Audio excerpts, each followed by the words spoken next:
los temas anteriores hemos examinado los motivos que justifican la intervención pública.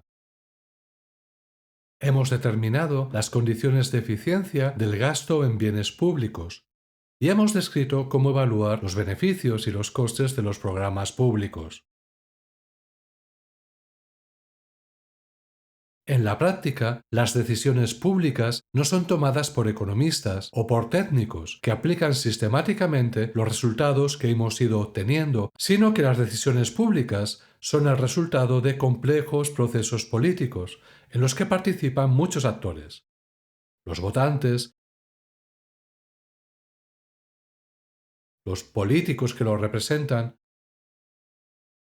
los burócratas, grupos de presión, etc. Las decisiones colectivas presentan muchas diferencias con las decisiones privadas.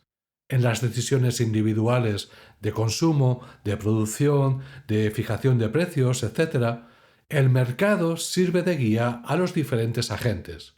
La función de los precios es transmitir información a todos los participantes en el mercado, y si se cumplen determinadas condiciones, la sociedad alcanza un óptimo de Pareto. Sin embargo, no existe un mercado o unos precios que ayuden a tomar las decisiones públicas más adecuadas. Economía política es la denominación que suele darse al campo de conocimiento que, utilizando los principios y métodos de la economía, estudia la toma de decisiones políticas. En este tema introduciremos los modelos más básicos de la economía política y trataremos de determinar bajo qué condiciones son eficientes las decisiones tomadas mediante diferentes sistemas políticos.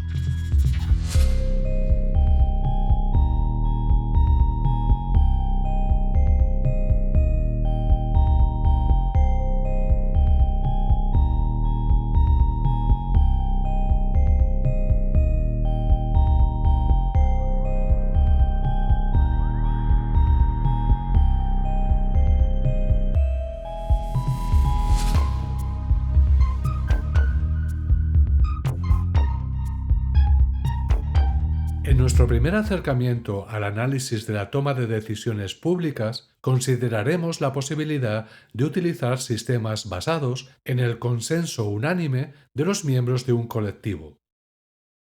Erik Lindahl fue un economista sueco de la primera mitad del siglo XX. Entre sus aportaciones destaca el estudio de la financiación de bienes públicos de acuerdo a los beneficios que éstos proporcionan a cada individuo. Esta propuesta es conocida como los precios o los impuestos de Lindahl. Examinemos la decisión de un colectivo acerca de la provisión de un bien público. Como ya sabemos, todos los miembros del colectivo acabarán consumiendo la misma cantidad del bien público, aunque cada individuo valorará de forma diferente la última unidad consumida. El colectivo tiene que decidir, por un lado, qué cantidad del bien público se proveerá y, por otro lado, cómo se repartirán los costes entre todos los individuos. Queremos que esta decisión se tome por consenso unánime y que el nivel de provisión del bien público sea el eficiente.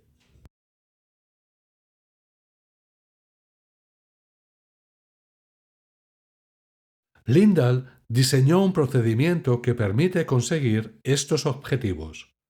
En primer lugar, se obtienen las preferencias individuales con respecto del bien público y se agregan.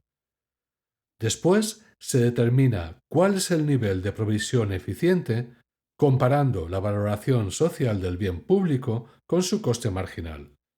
Por último, se calculan los precios que tendrán que pagar los miembros del colectivo. Un equilibrio de Lindahl es un conjunto de precios, un precio para cada consumidor, con la propiedad de que a esos precios todos los individuos demandan la misma cantidad del bien público.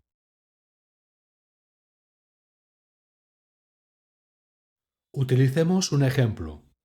4 familias, A, B, C y D, forman una pequeña comunidad y comparten la propiedad de un jardín situado entre sus 4 casas. Las familias quieren plantar algunos árboles en el jardín común. Cada árbol cuesta 75 euros y una vez plantados, los árboles tienen las características de un bien público. Su disfrute es no rival y no excluible para todos los miembros de la comunidad.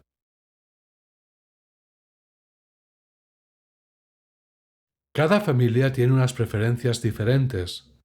Usaremos la variable P para representar la disponibilidad a pagar por un árbol adicional. P es una función de n, el número de árboles que se plante. Esta función es decreciente. Cada familia está dispuesta a pagar más por el primer árbol que por el segundo, y más por este que por el tercero, y así sucesivamente. En nuestro ejemplo, ninguna familia estaría dispuesta a comprar ningún árbol por sí sola. La familia B es la que tiene una mayor disposición a pagar por el primer árbol, 50 euros. Pero esta cantidad de dinero es insuficiente, ya que hay que pagar 75 euros por un árbol.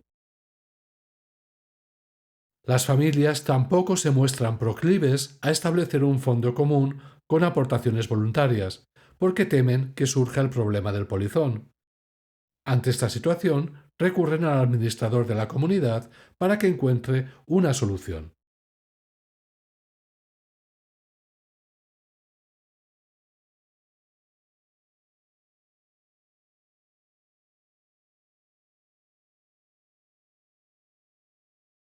Para completar el encargo, el administrador se dispone a entrevistar a cada una de las familias. Empieza por la familia A, preguntando cuánto dinero estarían dispuestos a aportar por el primer árbol. La familia A declara que pagaría 30 euros. Ahora el administrador pregunta cuánto estarían dispuestos a pagar por el segundo árbol. La familia A responde que si en el jardín hubiera ya un árbol, solo pagarían 20 euros por el segundo. El administrador continúa preguntando por el tercero y el cuarto árbol, y la familia responde de acuerdo a su función de disponibilidad a pagar marginal. Cuando acaba con la primera familia, el administrador entrevista por turno a cada una de las restantes familias.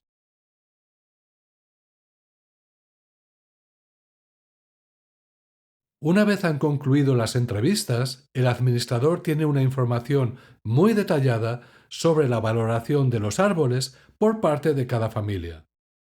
Sumando las cifras de la primera columna, el administrador calcula que la valoración colectiva del primer árbol es de 135 euros. Al sumar las cifras de la segunda columna, obtiene la valoración colectiva del segundo árbol, 105 euros. De esta forma, calcula también el valor social del tercer y el cuarto árbol.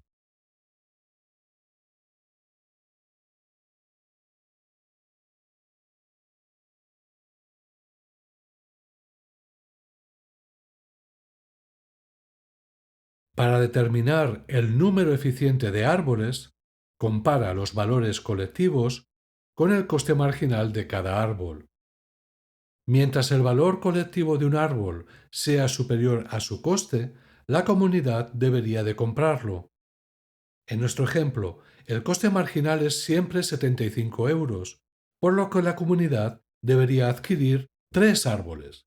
El beneficio social del cuarto árbol, 45 euros, es inferior a su coste, 75 euros, por lo que no debería de comprarse. Finalmente, el administrador debe de proponer cuánto deben de pagar cada una de las familias. Los precios de Lindal coinciden con las disposiciones a pagar por la última unidad adquirida del bien público. La familia A, en nuestro ejemplo, pagaría 10 euros por árbol. La familia B pagaría 30 euros por árbol y así sucesivamente.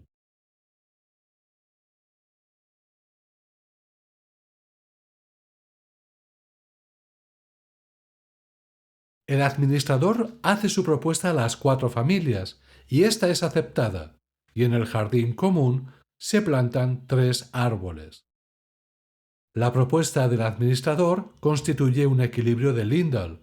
A los precios propuestos, todas las familias quieren plantar 3 árboles en el jardín. En resumen, las familias aceptan por unanimidad los precios propuestos, porque estos coinciden con su disposición a pagar por el último árbol. El gasto total de una familia es igual al precio de Lindahl que tiene que pagar multiplicado por el número de árboles que compra la comunidad. Además de ser unánime, esta decisión es eficiente. Se planta el número de árboles para el cual se igualan el valor social del último árbol plantado y su coste marginal.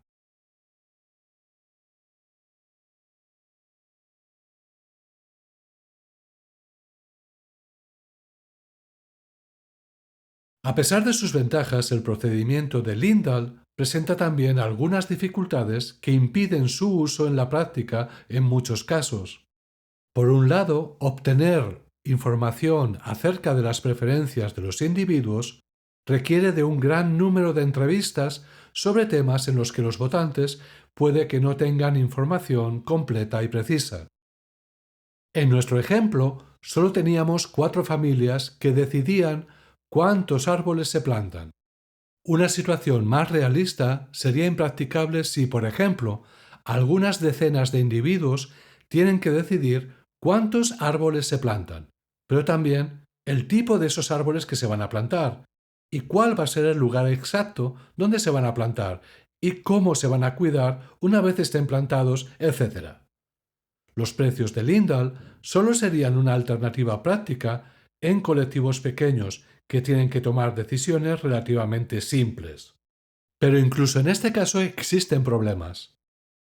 Para llegar a una decisión eficiente, el procedimiento de Lindahl requiere que todos los individuos revelen sus verdaderas preferencias. Si no fuera así, no se proveería la cantidad eficiente del bien público.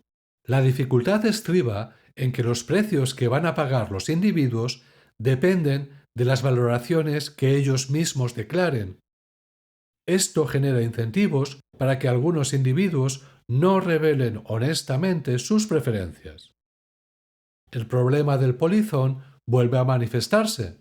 Es probable que algunos individuos declaren disposiciones a pagar inferiores a las reales.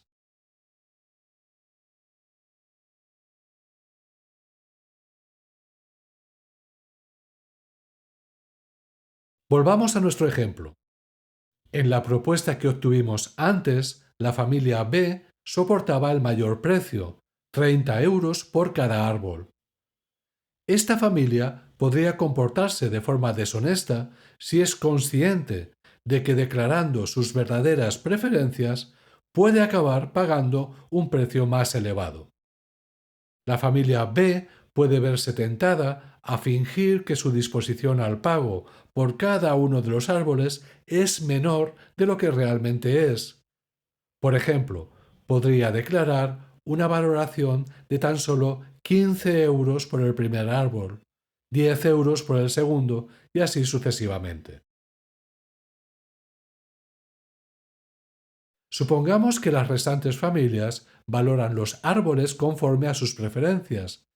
El administrador agrega las valoraciones que ha obtenido de todas las familias y compara estas valoraciones colectivas con el coste marginal. Con la información que ha recogido ahora, se tomaría la decisión de plantar solo 2 árboles.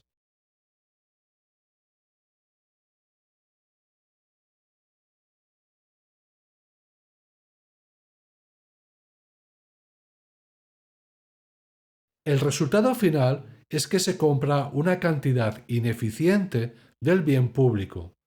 El número de árboles que finalmente se plantaría es inferior al eficiente.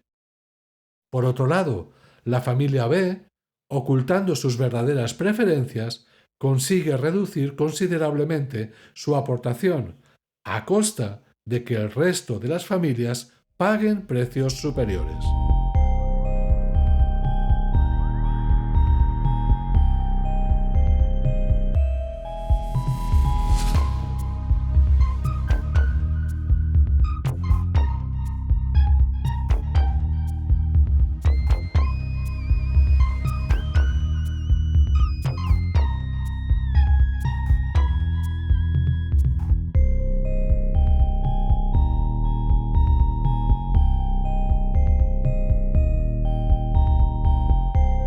Nuestra discusión sobre el equilibrio de Lindahl revela las dificultades que surgen al tratar de basar las decisiones públicas en el consenso unánime de todos los actores implicados. Ahora vamos a examinar qué resultados produce el sistema de votación por mayoría a la hora de tomar decisiones colectivas. En primer lugar, analizaremos algunos ejemplos de democracia directa, donde los votantes eligen qué proyecto público se llevará a cabo o cuántos recursos se dedican a diferentes programas. Consideremos una sociedad que tiene que decidir entre tres proyectos: un hospital, un teatro y una escuela.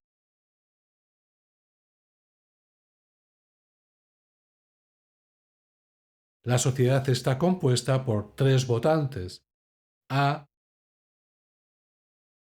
B y C, que tienen que decidir cuál de los tres proyectos se llevará a cabo. Centremos la atención ahora en el votante A. Este prefiere el hospital al teatro, el teatro a la escuela y el hospital a la escuela. Las preferencias del votante A son completas. Cuando lo enfrentamos a dos proyectos, siempre es capaz de determinar cuál de los dos prefiere. Otra de las propiedades de las preferencias de A es que son transitivas. Si sabemos que prefiere el hospital al teatro y el teatro a la escuela, podemos deducir que prefiere el hospital a la escuela. Las preferencias que tienen estas dos propiedades, completitud y transitividad, se denominan preferencias racionales. Son estas preferencias racionales del votante A las que le permiten ordenar los tres proyectos de más a menos preferido.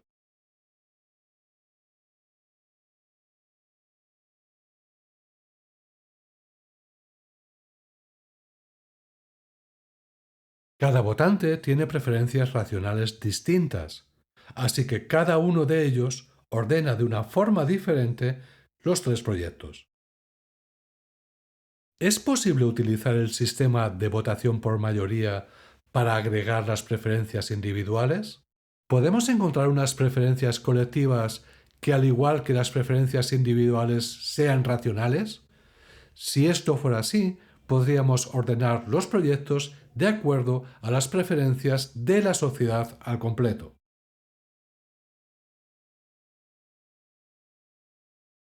Utilizaremos el siguiente procedimiento. Proponemos a los votantes dos de los proyectos y estos votan a favor del que más les satisfaga. El proyecto que obtenga más votos es preferido por la sociedad al que obtenga menos votos.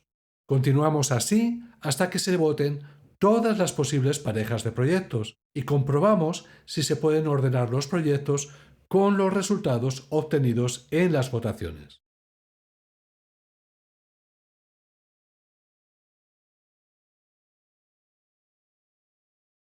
Volviendo a nuestro ejemplo, dejamos que los votantes elijan entre el hospital y la escuela.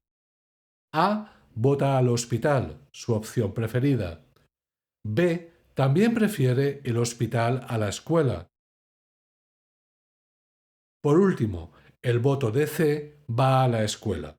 Como el hospital obtiene dos votos y la escuela solo uno, concluimos que la sociedad prefiere el hospital a la escuela.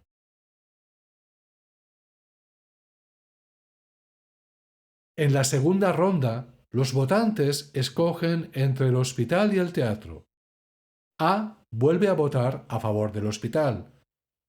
B vota por su opción preferida, el teatro. C también vota a favor del teatro. En esta votación, la opción del teatro gana a la del hospital por 2 votos a 1.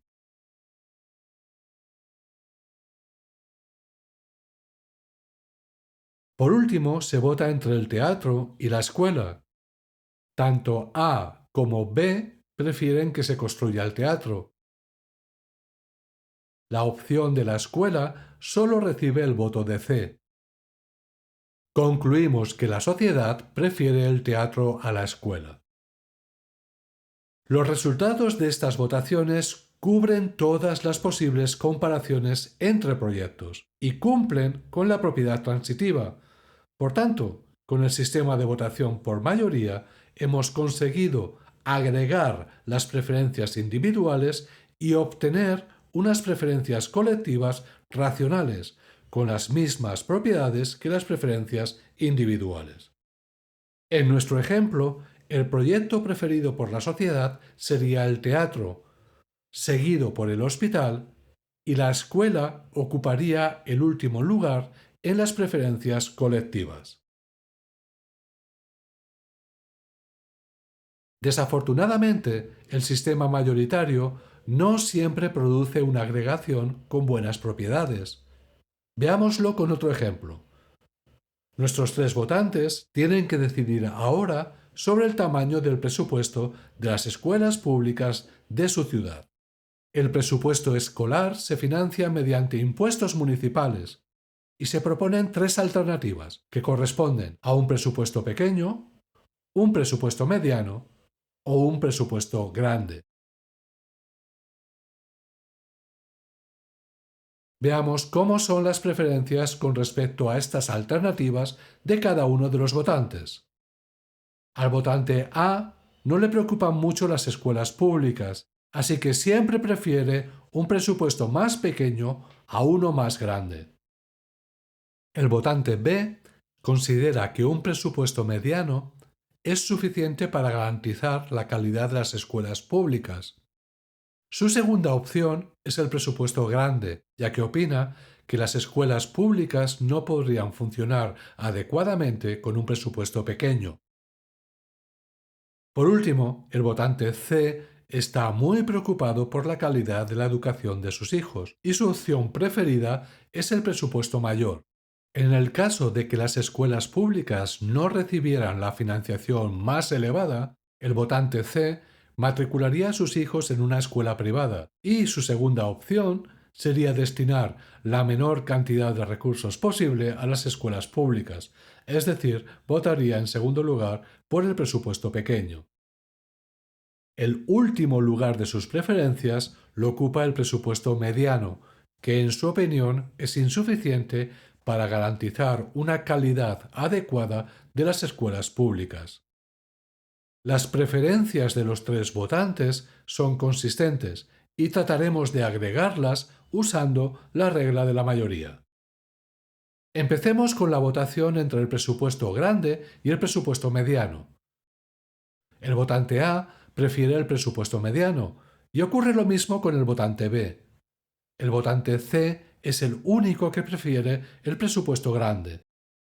Concluimos que la sociedad prefiere un presupuesto mediano a un presupuesto grande. En la segunda votación se elige entre el presupuesto mediano y el presupuesto pequeño.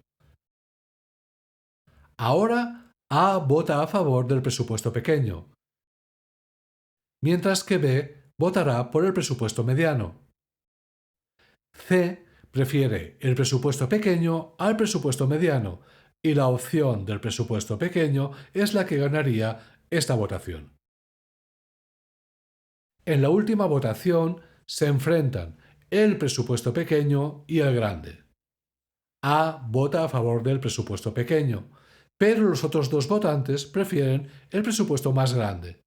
La sociedad, en su conjunto, prefiere la opción del presupuesto grande a la del presupuesto pequeño. Al examinar los resultados de estas votaciones, comprobamos que las preferencias sociales no son transitivas en este caso. El presupuesto mediano es preferido al grande y este es preferido al pequeño, y sin embargo, el presupuesto pequeño sería preferido al presupuesto mediano. Ninguna de las tres alternativas es preferida a las otras dos. En este ejemplo, la regla de la mayoría no serviría para agregar las preferencias individuales y no podríamos obtener unas preferencias sociales consistentes.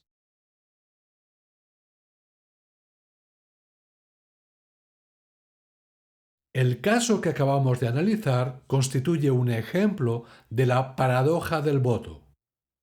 Esta paradoja del voto hace referencia a situaciones donde la aplicación de la regla de la mayoría produce resultados inconsistentes.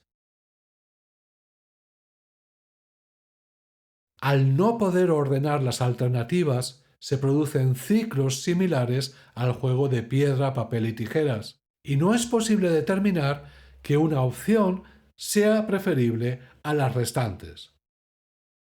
Los ciclos que genera la paradoja del voto suelen resolverse en la práctica proponiendo de antemano el orden en el que se votarán las diferentes propuestas. Pero este tipo de soluciones no deja de tener sus inconvenientes. El control de la agenda de votaciones adquiere ahora una enorme importancia. La capacidad de elegir en qué orden se votan las diferentes propuestas proporciona una enorme influencia sobre el resultado final de las votaciones. Veamos en nuestro ejemplo cómo el resultado final depende del orden que se establezca. Si en primer lugar se vota entre el presupuesto grande y el presupuesto medio, y el presupuesto que salga elegido se confronta después con el presupuesto pequeño, la opción ganadora será el presupuesto pequeño. Pero si empezáramos con una votación entre los presupuestos pequeño y grande y la opción elegida la confrontáramos al presupuesto medio, este último sería el elegido finalmente. Frente a una situación de este tipo, es probable que algunos electores recurran al voto estratégico, es decir, que no voten de acuerdo a sus preferencias, sino que con su voto traten de alterar la secuencia de votaciones con el objetivo de influir en el resultado final. Como hemos visto antes, si en primer lugar se votan los presupuestos grande y medio, se acaba eligiendo el presupuesto pequeño. Y esta es la opción que menos gusta al votante B. B podría intentar influir en el resultado final cambiando el sentido de su voto en la primera votación. En vez de actuar de acuerdo a sus preferencias, B vota a favor del presupuesto grande y así en la segunda votación se confrontarían el presupuesto grande y el pequeño. Si ahora todos votan de acuerdo a sus preferencias, se elegirá el presupuesto grande. Es decir, votando en contra de sus verdaderas preferencias en la primera votación, B habría conseguido que se elija una opción mejor desde su punto de vista.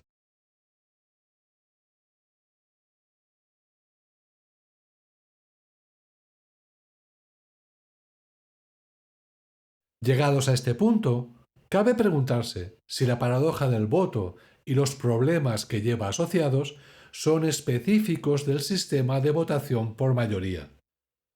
Quizás este método de votación no sea la herramienta adecuada para agregar las preferencias individuales. De hecho, a lo largo del tiempo se han propuesto muchos sistemas de votación alternativos y podría darse el caso de que exista un método que no presente las dificultades que hemos mencionado antes. El trabajo del premio Nobel Kenneth Arrow en este campo ha sido enormemente influyente y ha inspirado una plétora de trabajos en economía, en ciencias políticas y en otras disciplinas. El teorema de imposibilidad de Arrow da respuesta a una pregunta relacionada pero más general. Simplificando mucho, el teorema afirma que no existe ningún método para agregar las ordenaciones individuales entre más de dos opciones y que produzca unas preferencias sociales consistentes y con algunas propiedades deseables. Estas propiedades son técnicas, pero intuitivamente, la propiedad de dominancia exige que las preferencias sociales reflejen las preferencias individuales de algún modo. Y si, por ejemplo, todos los votantes prefieren una alternativa a las demás, las preferencias sociales deberían de seleccionar esta alternativa como la preferida. La propiedad de la independencia de las alternativas irrelevantes permite examinar las preferencias sociales entre dos alternativas sin necesidad de considerar cómo son las preferencias con respecto a otras alternativas. La propiedad de no dictadura excluye el caso en que las preferencias sociales solo reflejan las opiniones de un individuo y no tienen en cuenta para nada las preferencias de los restantes miembros de la sociedad. El teorema de imposibilidad de Arrow nos muestra que la paradoja del voto no es un problema exclusivo del sistema mayoritario. Cualquier método de agregación de las ordenaciones individuales producirá resultados inconsistentes en ciertos casos. Llegados a este punto, cabe indagar en qué condiciones funcionará la regla de la mayoría y en qué condiciones dejará de funcionar. El resultado más importante en este sentido es que el sistema mayoritario produce resultados consistentes cuando las preferencias individuales de todos los votantes son unimodales. Esta propiedad se cumple, por ejemplo, cuando cada votante tiene una sola opción favorita y sus preferencias disminuyen conforme se consideran alternativas cada vez más alejadas de aquella opción preferida. Podemos comprobar si esta propiedad de unimodalidad se cumple en nuestros ejemplos representando gráficamente las preferencias de los votantes. Ahora construimos un gráfico donde representaremos en el eje horizontal cada una de las alternativas que se van a votar y en el eje vertical mediremos la utilidad que reportan los proyectos a cada votante. Empezamos por el votante A. Su opción preferida es el hospital, seguida por el teatro y por último la escuela. Unimos las tres opciones con una línea para poder visualizar más claramente el patrón que siguen sus preferencias. Obtenemos que las preferencias del votante A son unimodales, alcanzando un máximo global con la opción del hospital. La opción preferida del votante B es el teatro. Después, prefiere el hospital. Y el tercer lugar lo ocupa la escuela. También en este caso, las preferencias son unimodales. Ahora es el turno de las preferencias de C. En primer lugar, la escuela, luego el teatro y por último el hospital. Las preferencias de este votante tienen un único máximo global. La inspección del gráfico nos lleva a la conclusión de que las preferencias de todos los votantes son unimodales en este caso, lo que garantiza que la regla de la mayoría produce una ordenación social consistente con buenas propiedades. Aunque representamos las preferencias de los tres votantes en el mismo gráfico, es importante notar que no estamos tratando de comparar las intensidades de las preferencias de los diferentes votantes. No estamos tratando de ver cuál de los tres votantes prefiere con un mayor grado de intensidad el hospital o la escuela, etcétera, etcétera. Lo único importante en este gráfico es el orden relativo que cada votante asigna a los diferentes proyectos. El punto que representa la opción preferida de un votante está situado por encima del que representa la segunda opción y este está más arriba del punto asociado a la tercera opción. Examinemos ahora nuestro segundo ejemplo, donde el voto por mayoría produjo ciclos en la ordenación de los proyectos. El presupuesto mediano era preferido al grande, este último se prefería al pequeño, pero el pequeño se prefería al mediano.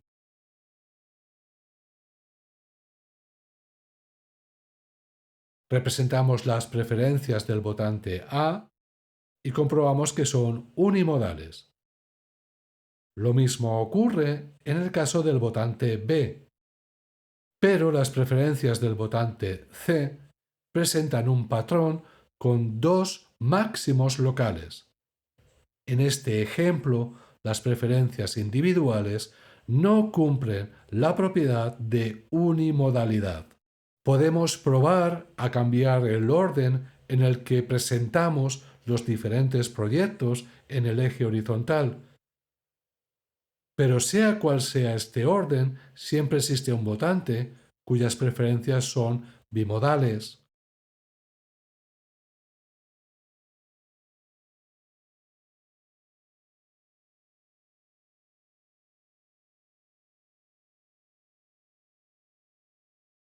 Dado que solo podemos esperar obtener resultados consistentes en presencia de preferencias unimodales, cabe preguntarnos si esta es una propiedad que se da con frecuencia en la práctica. En muchos casos, los votantes tienen un nivel preferido de gasto en un determinado programa público, y sus preferencias disminuyen conforme se consideran alternativas cada vez más alejadas de ese nivel preferido. Pero en otras circunstancias es probable que esta propiedad no se cumpla. Si los bienes públicos tienen sustitutos cercanos privados, como es el caso de la educación, podemos encontrar individuos que prefieran alternativas extremas a alternativas intermedias. Esto es lo que ocurría con el votante C en nuestro segundo ejemplo. Prefería presupuestos grandes o pequeños y su última opción era el presupuesto intermedio. También es posible observar la paradoja del voto cuando las alternativas que se votan tienen múltiples dimensiones, como ocurre cuando se votan entre programas compuestos de varios proyectos. Aunque todos los votantes tengan preferencias unimodales sobre cada proyecto individual, es posible que las preferencias sobre los programas que incluyen esos proyectos no sean unimodales. También es frecuente observar problemas en la agregación de las preferencias cuando se deciden medidas que van a afectar a la distribución de la renta entre diferentes colectivos.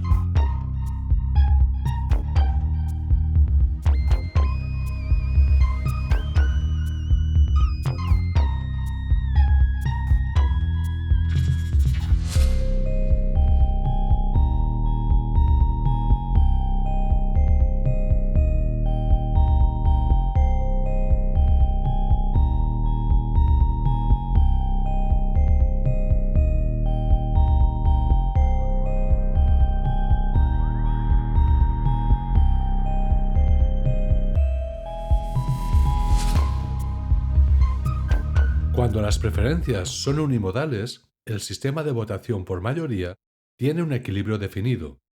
En este caso, se da una propiedad destacable. Sean cuales sean las alternativas que se votan, la opción elegida coincidirá con la opción preferida por uno de los votantes. A este se le conoce como el votante mediano. Esta propiedad permite simplificar el análisis de los resultados del sistema mayoritario. Si las preferencias son unimodales, basta con identificar al votante mediano y ver cuál es la opción preferida por éste. Podemos determinar quién es el votante mediano representando gráficamente las preferencias de los votantes. Retomemos nuestro primer ejemplo de la votación por mayoría. En ese caso, las preferencias eran unimodales y las pudimos agregar consistentemente. Centrémonos en los máximos de las preferencias de cada uno de los votantes. Buscamos a aquel votante cuyo máximo deje a la izquierda y a la derecha el mismo número de picos. Estamos buscando a quién pertenece el máximo mediano. En nuestro ejemplo, B es el votante mediano. Y si comparamos ahora la ordenación social de los proyectos con las ordenaciones individuales, comprobamos que la opción preferida por la sociedad es la misma que la que escogería el votante mediano, El teatro es la opción preferida por la sociedad y por el votante B. Analicemos ahora otro ejemplo. Una ciudad está diseñando un programa para ayudar a los jóvenes desempleados. Los votantes tienen que decidir cuántos euros recibirá al mes cada joven que cumpla los requisitos para recibir la ayuda. Las preferencias individuales son unimodales y cada votante tiene un nivel de gasto preferido, de forma que cuanto más se aleja una propuesta de ese nivel preferido, menos le satisface la propuesta. Por ejemplo, examinemos el caso del votante cuya opción favorita es una ayuda de 1.000 euros al mes. Sus preferencias presentan un único máximo que coincide con esa opción preferida y cualquier otra propuesta le reporta una utilidad inferior. Este votante apoyaría, por ejemplo, una propuesta de 1.100 euros frente a la alternativa de 800 euros. La ayuda de 1.100 euros está más cerca de su opción favorita que la ayuda de 800 euros. Las preferencias del resto de votantes siguen el mismo patrón, un máximo en la opción favorita de cada votante, y las preferencias disminuyen conforme nos alejamos de esta opción.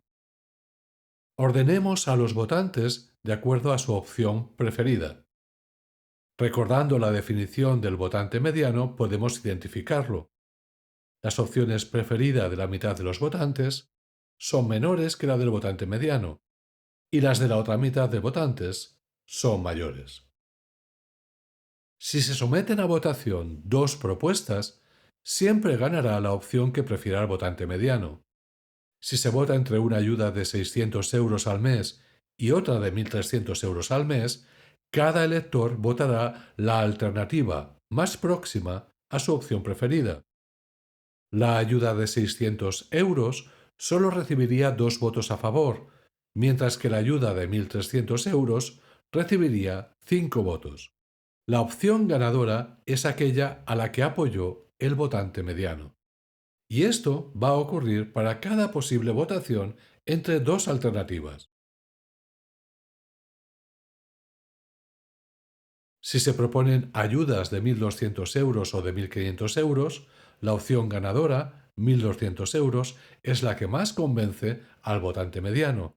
Y lo mismo sucede sean cuales sean las opciones que se están votando. 500 euros frente a 700 euros,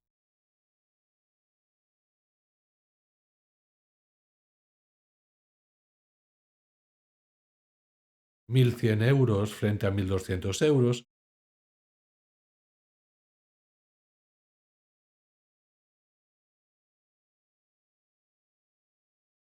De esta discusión podemos concluir que las preferencias sociales coincidirán con las del votante mediano siempre que las preferencias de todos los votantes sean unimodales.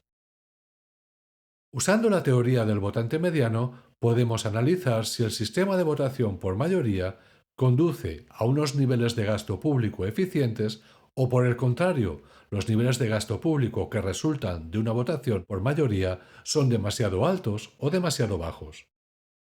Utilizaremos otro ejemplo para ilustrar nuestra discusión. En una ciudad donde habitan 1.333 ciudadanos, se tiene que decidir si se llevan a cabo o no algunos proyectos: un parque, un centro deportivo, una fuente monumental. En caso de ser aprobados, estos proyectos serán financiados con tasas especiales que repartirán el costo del proyecto a partes iguales entre todos los ciudadanos. Cada proyecto se vota por separado y se lleva a cabo si obtiene una mayoría de votos a su favor. Las preferencias de los ciudadanos son racionales y se dan las condiciones para usar la teoría del votante mediano. Empecemos con el parque. Las preferencias con respecto a este proyecto dividen a los ciudadanos en dos grupos. A 666 votantes, el parque no les proporciona ninguna utilidad y no querrían pagar nada por su construcción. En cambio, los otros 667 votantes sí estarían dispuestos a pagar hasta 60 euros para que se construya el parque. Si sumamos las disposiciones a pagar de todos los ciudadanos, obtenemos cuál es la valoración social del parque: 40.020 euros. Como el valor social es superior al coste del parque, este debería de construirse. Pero el que se construya depende de los votos de los ciudadanos. Un ciudadano votaría a favor del proyecto si su disponibilidad a pagar por este es superior a la tasa que tendría que pagar si se construye. Para conocer el resultado de la votación, basta con que examinemos cómo votará un ciudadano con la disposición a pagar mediana. El votante mediano vota a favor. Esto quiere decir que el parque obtendría más votos a favor que en contra, y por tanto se construirá. La decisión tomada con el sistema de voto mayoritario conduce a un nivel de gasto público eficiente en este caso. Por otro lado, el centro deportivo tiene un coste de 87.978 euros y cada ciudadano debería pagar una tasa de 66 euros si se aprueba su construcción. De nuevo, al grupo nadie estaría dispuesto a pagar nada por el centro deportivo, mientras que los votantes del segundo grupo pagarían hasta 100 euros si se lleva a cabo el proyecto. Sumando las disposiciones a pagar de todos los ciudadanos, vemos que la valoración social de este proyecto es de 66.700 euros. Por tanto, el valor social es inferior al coste del proyecto. Y en este caso, la decisión eficiente sería no construir el centro deportivo. Sin embargo, el votante mediano apoyaría la construcción del centro deportivo. Su disposición a pagar, 100 euros, es mayor que la tasa, 66 euros. El hecho de que el votante mediano apoye el proyecto significa que el centro deportivo obtendrá más votos a favor que en contra. Concluimos que en este caso el gasto público sería superior al eficiente. Se llevaría a cabo un proyecto cuyo valor colectivo es inferior a su coste. El tercer proyecto plantea la construcción de una fuente monumental. Esta vez hay más ciudadanos con valoración nula que ciudadanos con una valoración positiva de la fuente. Aún así, el valor social del proyecto, 99.900 euros, es superior al coste, 66.650 euros, y la fuente debería de construirse. Sabemos que el resultado de la votación coincidirá con la opinión del votante mediano, el cual votará en contra de la realización del proyecto. La fuente no se construirá y en este caso no se llevará a cabo un proyecto que, de acuerdo al criterio de eficiencia, debería de haberse llevado a cabo.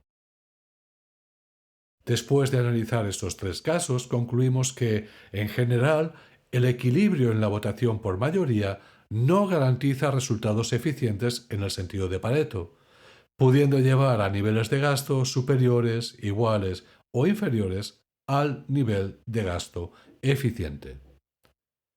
Los resultados de las votaciones y, por tanto, los niveles de gasto público que efectivamente se realizarán dependen de la disposición al pago mediana. Pero la eficiencia del gasto público no depende del orden de las disposiciones al pago, sino de la magnitud, de la intensidad de estas disposiciones. En definitiva, el gasto es eficiente si la disposición al pago media es superior al coste medio. La teoría del votante mediano se ha aplicado también a sistemas de democracia representativa, donde los ciudadanos no votan directamente los programas públicos, sino que los votantes eligen a representantes que son los que en último término toman las decisiones sobre el gasto público. La teoría del votante mediano se cita a menudo para explicar algunas características observadas frecuentemente en los sistemas bipartidistas. Consideremos una sociedad donde sus ciudadanos tienen diferentes opiniones sobre el peso que debería tener el sector público en la economía. En nuestro ejemplo, el votante mediano prefiere que el gasto público represente el 40% de la producción nacional. En el sistema político de esta sociedad participan dos partidos, cuyo objetivo es maximizar el número de votos que obtienen en las elecciones. Uno de los partidos propone un objetivo de gasto público del 25% del PIB, mientras que el otro partido defiende un sector público con mucho mayor peso y propone que el gasto público represente el 65% de la producción del país. Los ciudadanos votan al partido que realiza una propuesta más acorde con sus preferencias. En las elecciones ganaría el partido azul al obtener más votos. En las siguientes elecciones, el partido que perdió revisa su programa electoral y con el objeto de aumentar los votos que recibe, propugna ahora un sector público con un tamaño mucho más reducido. Esta estrategia tiene éxito y el Partido Rojo consigue ganar ahora las elecciones. En sucesivas rondas electorales, los partidos van refinando sus propuestas que cada vez son más similares. En este proceso, los dos partidos van ajustando sus propuestas a las preferencias del votante mediano, resultando en programas electorales cada vez más y más similares. La teoría del votante mediano explicaría así la estabilidad que se observa frecuentemente en los sistemas bipartidistas, donde las propuestas políticas de los partidos son a menudo muy similares. Una segunda implicación de la teoría del votante mediano es que los resultados que se obtienen en una democracia representativa coincidirían con los que se obtendrían en una democracia directa, donde los votantes deciden sin intermediarios los niveles de gasto público. En ambos casos, las opiniones del votante mediano son las que acabarán imponiéndose en las votaciones. Finalizamos la discusión de la aplicación de la teoría del votante mediano a las democracias representativas señalando algunas limitaciones. En primer lugar, los programas de los partidos políticos son complejos y contienen propuestas en muchos temas. Antes señalamos que el sistema mayoritario podría no tener un equilibrio definido cuando las votaciones incluyen más de una dimensión, y en ese caso no se darían las condiciones para poder aplicar la teoría del votante mediano. Hemos supuesto que los partidos políticos harían cualquier cosa por conseguir más votos, pero en la práctica las cuestiones ideológicas tienen importancia y los partidos puede que no estén dispuestos a proponer cualquier cosa aunque les reporte más votos. Es posible también que los votantes decidan el sentido de su voto teniendo en cuenta otros aspectos diferentes al contenido de los programas electorales y se vean influidos por otras cuestiones, como por ejemplo la personalidad de los candidatos. En nuestra discusión, los partidos se adaptaban a las preferencias de los votantes, pero podría ocurrir exactamente lo contrario. Una de las funciones de los partidos, por ejemplo, es transmitir información a los ciudadanos. Los partidos podrían tratar de crear opiniones favorables a sus posiciones, seleccionando qué información diseminan entre los votantes. Por último, el modelo del votante mediano supone que todos los ciudadanos acuden a votar. Sin embargo, muchos votantes, especialmente los que tienen opiniones más centradas, pueden sentir que su voto no va a servir para nada y decidan no votar. En este caso, los votantes más determinados y probablemente con las posiciones más extremas podrían tener más influencia de la que predice el modelo del votante mediano.